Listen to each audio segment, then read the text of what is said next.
IT can be very hard, sometimes, to make a concerted new beginning. When one is in one's own self-made comfort zone, it might be easy to just rest on one's laurels, and put the work off until a future time. But you'll find, at least I have, that getting into your place of business, and starting with the basics of what needs doing, is the better part of the job. I'll bet that, for many people, getting into work is 3/5 of the job. I can't see, from sitting here, that much of what we take for granted, in our hobbies, and self-pursuits, as well, is very much the same as what you would do on a time card, for your boss. This, to me, is something of a comfort, and my point to future growth, and development. You don't always have to be at a special locale to work effectively. Such can be done from up home. You'll be so proud, when you're able to roll start a new project, a whole new chapter in your book, on your own initiative. I think that it's really hard to start from scratch, with new beginning ideas, when you're trying to write a book, and you're your own boss. There's very little encouragement, on hand, for the self-employed.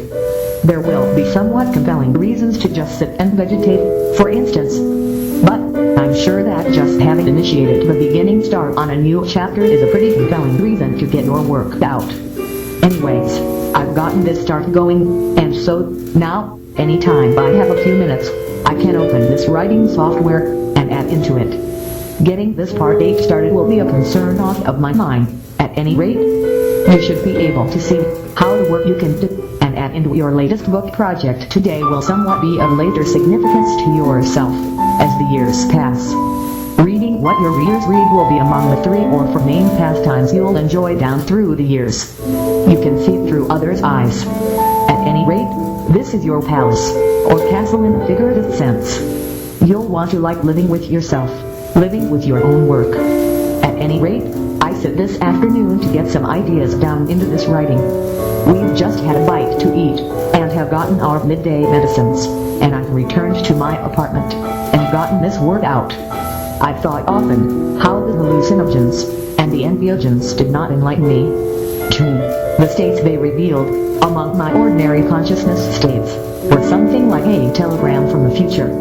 I'll attempt to explain. I felt bad, as a teenager, and I was lacking in faith, and belief that I would ever feel better.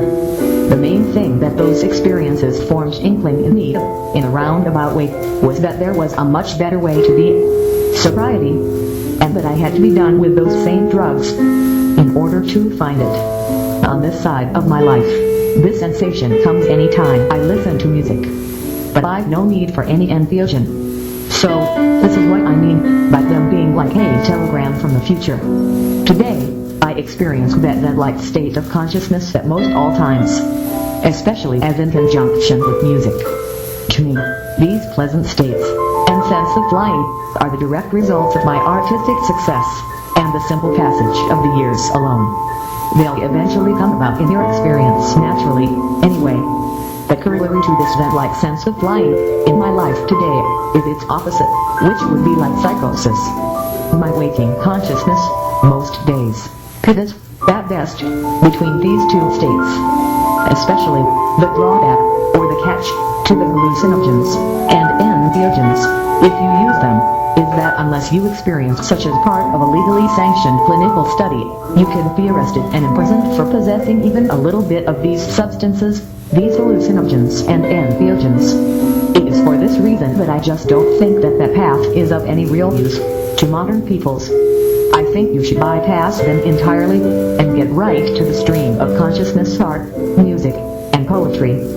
Because you'll only get yourself into serious trouble by dabbling in those powerful, controlled substances. At any rate, these are my thoughts about this. I hope you see the caution and distrust that we should regard people with, who pretend to have chemical or herbal means to enlightenment, or spiritual understanding. You'll only get yourself addicted to a substance, which you'll then use as a crutch, and that's not being free. At any rate, just some thoughts. I'll get myself across to our office for my dinner plate, and then get back. This will free me up to work on this writing until 8:30 tonight. Then after, I'll have the whole night. I've been working, off and on this article, for the past 8 or 9 hours. And I'll probably work on it long into the night. This submission for the sake of those people who think that this work is just cookie cutter, or that this writing comes very easily to myself. It just doesn't. I found it very difficult this afternoon to speak in the right manner of hallucinogens and entheogens, as I have them in my past, but I don't wish to condone them, except to say that their only benefit comes when you've gotten them behind you, because they're just too risky to advocate. I found it hard to hammer this language out, to speak of them, but only with the right caution and warning. They're just hard to speak of when you have seen what can go wrong. But the reality will be that some people will have drugs and alcohol usage in their family background, and so they'll sometimes feel that they have to learn of such. Medicine is a part of 21st century life, and it has been part of mankind across all ages. Some will wish to familiarize themselves so as to be in the know. I myself, having such in my family background, wanted to learn of what certain drugs were like, but only so as to get them behind me. Caffeine usage is still part of my daily life. Who can say? I think that I use caffeine nowadays as a reward for the work I do, for the common good, work for the customer. But I think that the hallucinogens and entheogens were only a help in my enlightenment, when I realized that I already had those good feelings and sense of flying. Only the substances were definitely a runaround to get back to what I already had. See, again, these substances were a runaround to get me back to what I already had. I somewhat failed to grasp this simple truism for a big part of my life. For some people, the altered states of caffeine are the reward for having worked through the arduous day. This includes me as well. Anyways, now that that's squared away in my mind, I can easier connect with this evening in my writing. I wanted to somewhat elucidate what are my thoughts on this subject, partly so that I myself will have an up-to-the-day accounting of what my values are pertaining to this. What are my views about rewards? Some people use alcohol on the weekend as a reward for their arduous work week. But isn't this an example of a self-destructive habit? It is if you think about the ways that such can damage your liver and erode your brain's gray matter. Whereas caffeine has very few negative effects at all. I think I can't see the benefits of choosing caffeine over alcohol. This is what the Alcoholics Anonymous people recommend. At any rate, these ideas seem to be coming to their logical conclusion in through here, so I'll wrap them up and send along your way. Now, all for now, Greg. Till then, it's Friday morning, the second one in August this year, and I sit in my usual place with my word processor keyboard open on my lap to see if there are any good ideas in my mind to write. I walk trying to see what I think about life in general, in the present. I think that life is like a competitive foot race, and some of us are more competitive, and others are less so. I think that it helps a lot for one to know it, if they're a little on the weak side. If they aren't as quick at the scholastic athletics. This is the way to be, for myself, because if you know full well that you'll need assistance in life, in the game, you'll then be able to ask for help. If you won't ask for help, and you're a little on the weak side, then I think that you're doomed. Well, there are so many thoughts around this topic. Which one could share? What if you're one of the types who got thrown for a loop right at the start by the confusing information about the competitive race? Doesn't the one who makes the most noise win? And you're so quiet? Things such as this have not amused me through the years. But I yet have found ways that I can compete in more inwardly and intellectual ways, such as this writing and my piano playing. I think I like it best when I get to see some of the people like myself, the disabled, or weak non-competitive, or else neurodivergent, people's artistry. And many of these people get quite good. And so my library and jukebox is full of these inwardly led people. Say, for instance, you follow an inner muse. Your guardian angel walks and talks with you. Well, then this, to me, is your strong suite. So you should focus on being the best writer or content developer you can be. You don't have to be the best in the world. You just want to find some way to participate.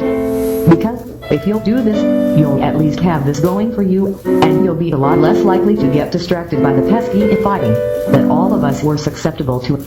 This is what I would wish for anyone, that you find your own way to contribute to the modern world, something that only you can do.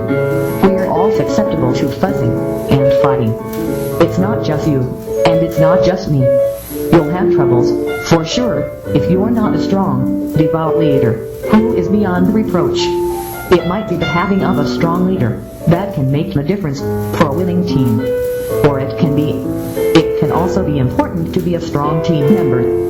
Maybe you don't like the limelight, so you've developed strategies to be able to contribute, and somehow to avoid the cruel criticism that follows the contested win.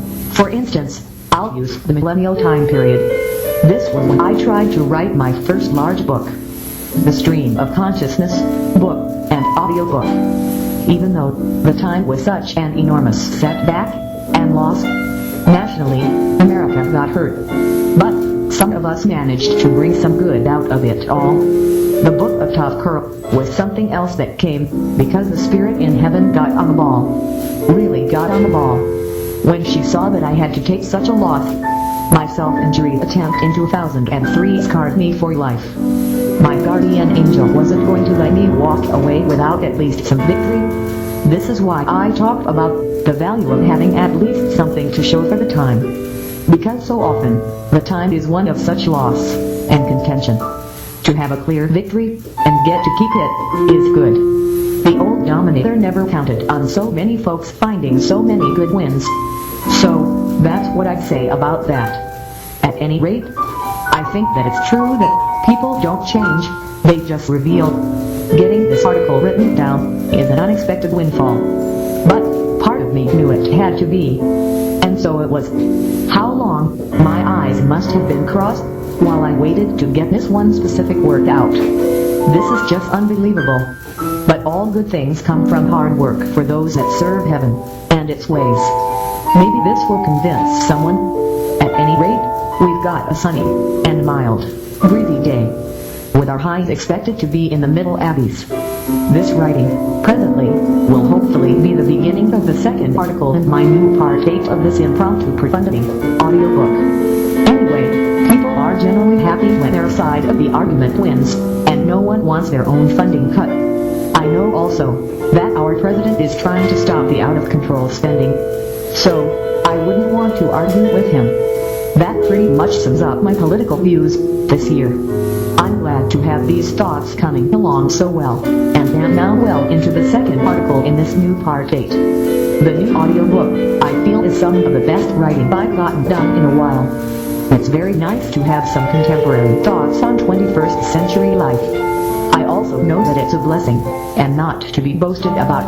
After all, most of my writing is in a light-hearted kind of way, just the unspoken ordinary.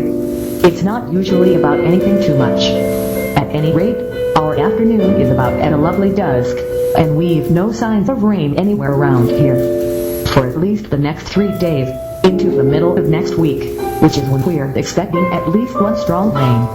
I sometimes get feeling set upon, and cursed, and I ask myself, why couldn't I have been given an easier way to walk? How can you lead with a broken sound? Well, it wasn't the sound that was broken, so bad, it was the time. And the time was a long time ago.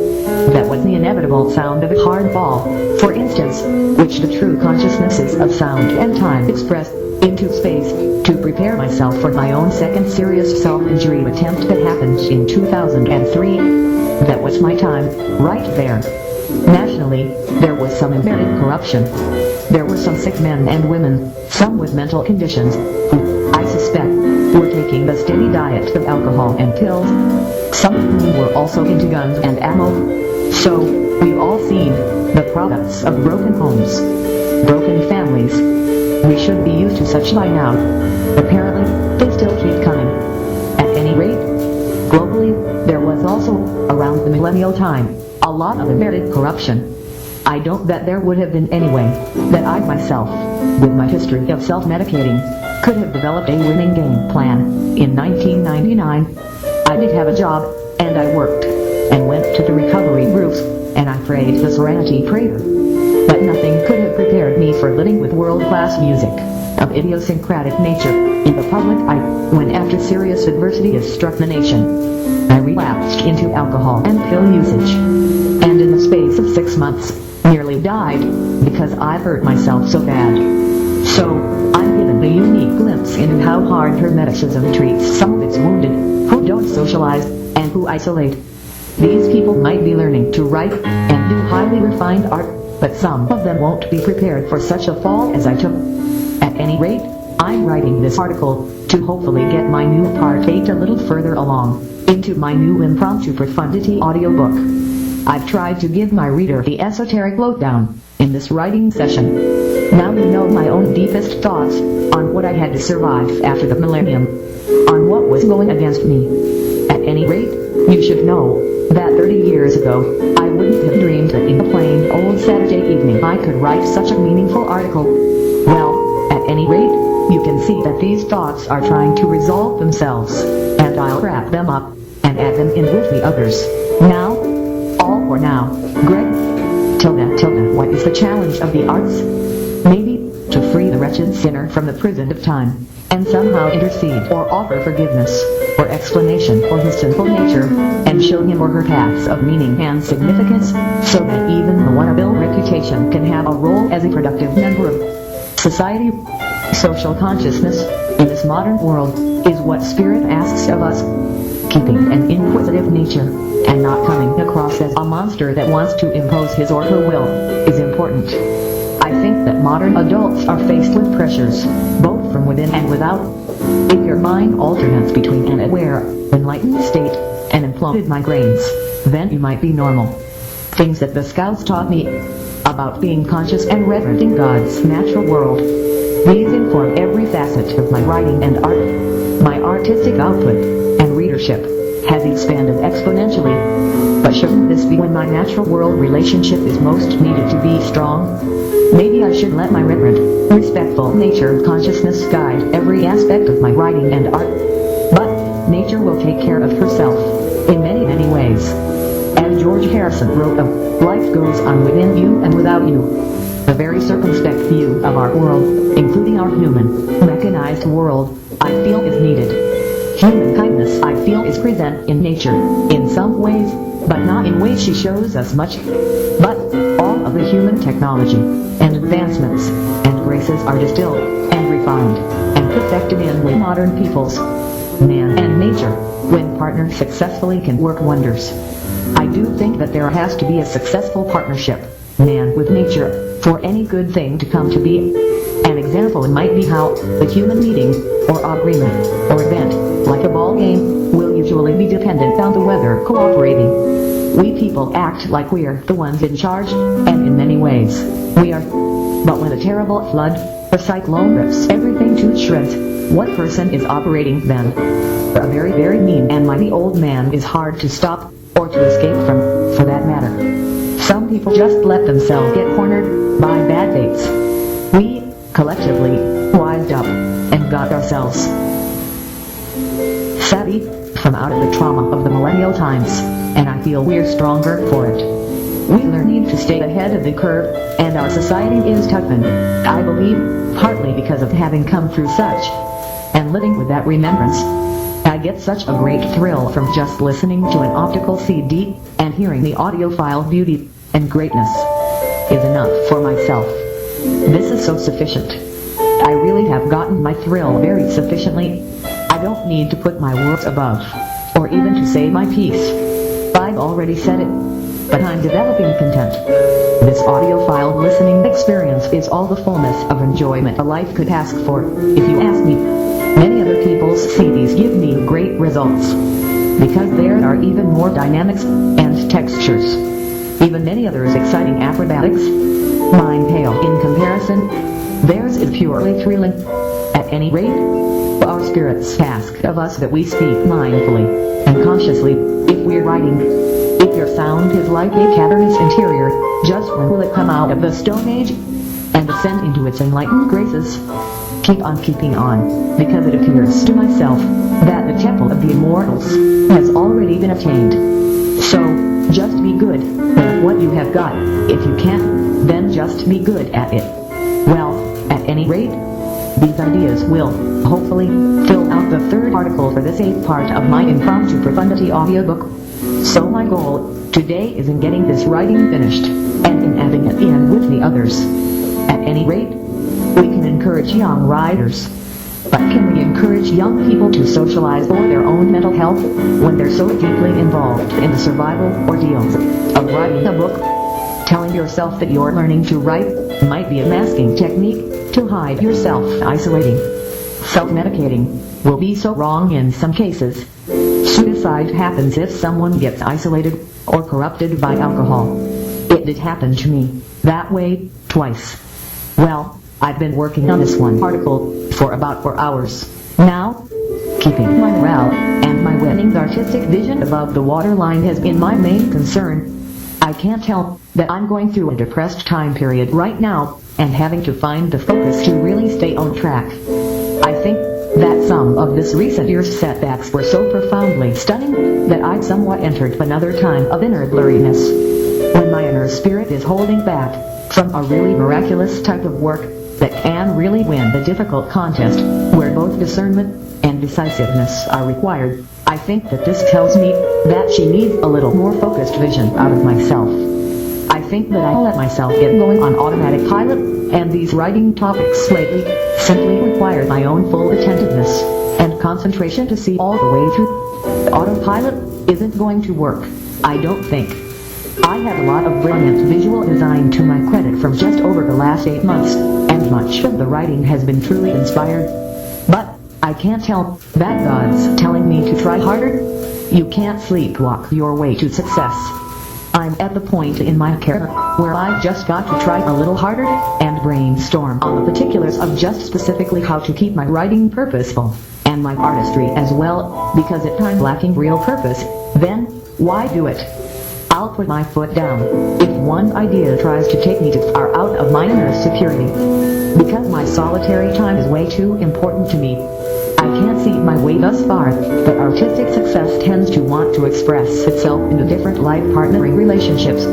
My spirit in heaven needs the security of solitude, as I simply have no worldly desires, save to continue designing this work, this writing and artistic course, indefinitely, into the future.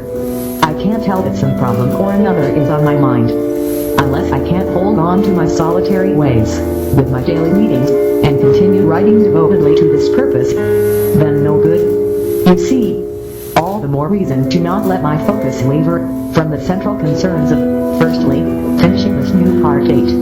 I know that I couldn't allow anything to come in between me and this blissful solitude, this infinite creative solitude out on the creative ocean alone. Just me and the moon. My migraines are such that, right now, I can't do anything but keep my inner focus.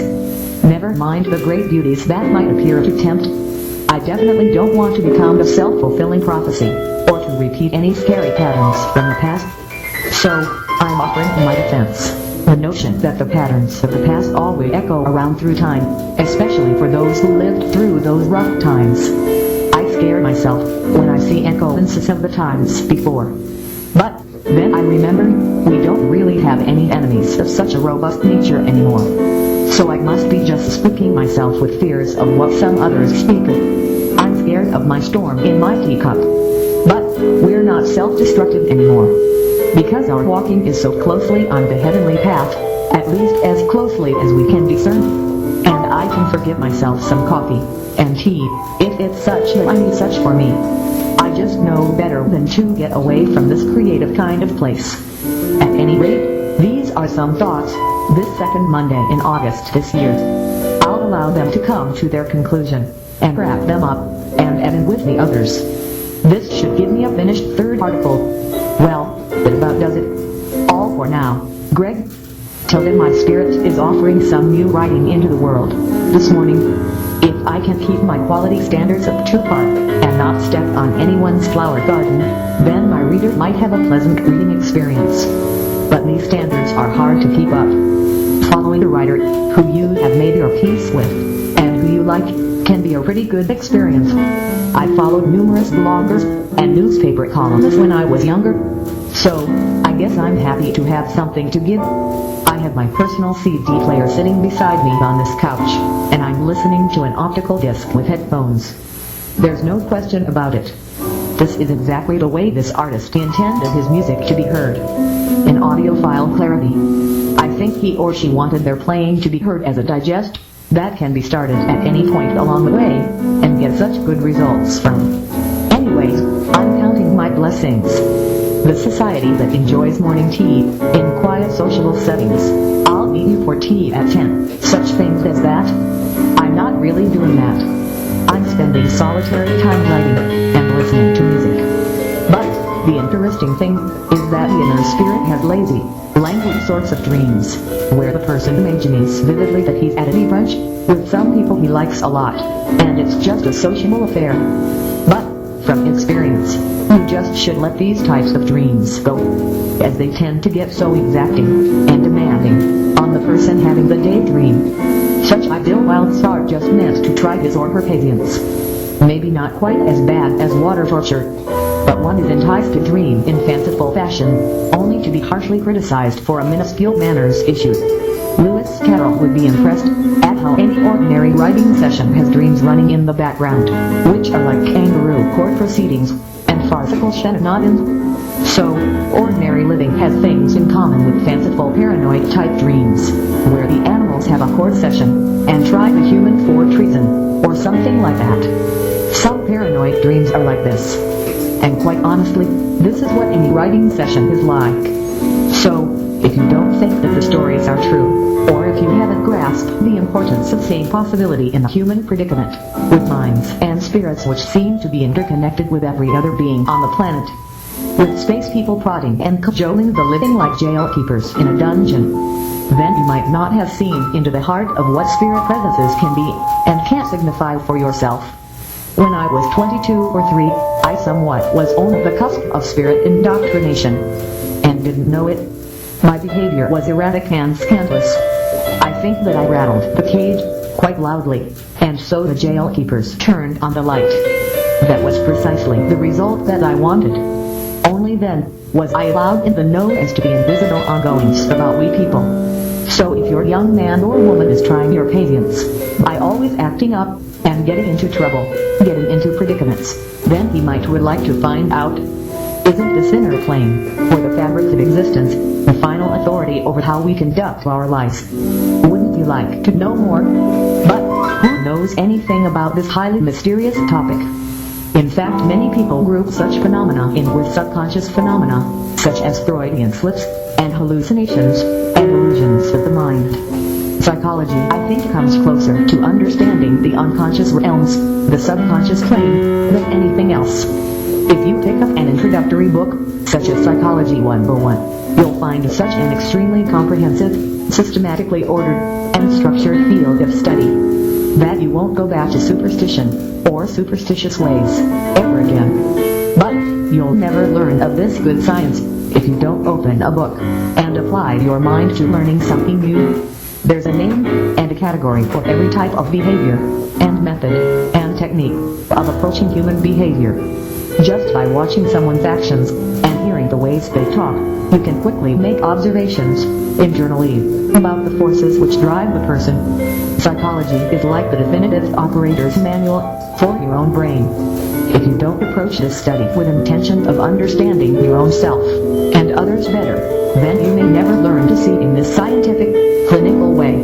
If you can't do this, I believe that you'll be in on the central means for understanding ourselves and others on this planet. That's what I think about it.